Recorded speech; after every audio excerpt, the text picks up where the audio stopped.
Shalom. This week's Sedra's Balak. The start of our Torah portion features the people of the region, the Moabites and the Midianites, scared of the Jewish people's impending arrival in their lands. As the Jewish people travel from Egypt to the future land of Israel, they have gained a reputation as people who have defeated anyone who has stood in their way. As they left Egypt, it collapsed with the defeat of its army, the destruction of its agriculture, and the fall of its economy.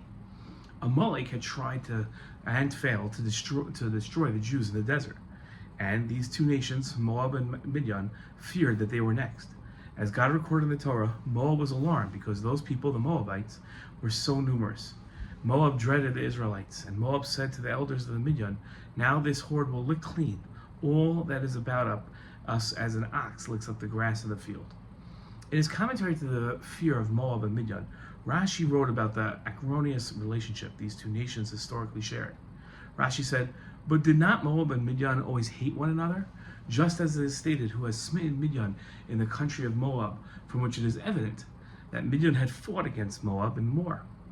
But out of fear of Israel, they now made peace between themselves. And what induced Moab to take advice from Midian? When the Moabites saw that Israel was victorious in a miraculous manner, they said, 'The leader of these people grew up in Midian,' meaning Moshe after he fled Paro's palace. Let us ask them what is his chief characteristic."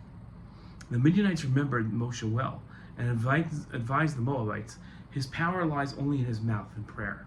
Whereupon they said that we must come up against them with a man whose power lies in his mouth.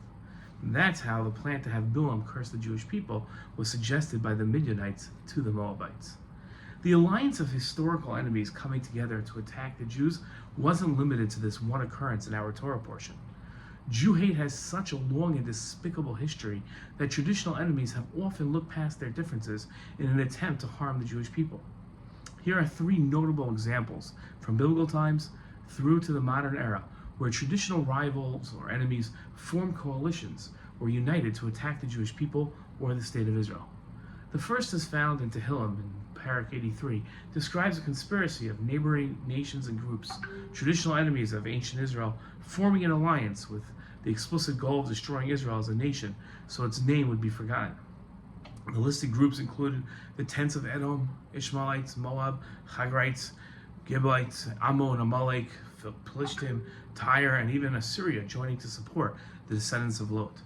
The second example was immediately after Israel declared its independence on May 14, 1948. A coalition of Arab states invaded the new Jewish state.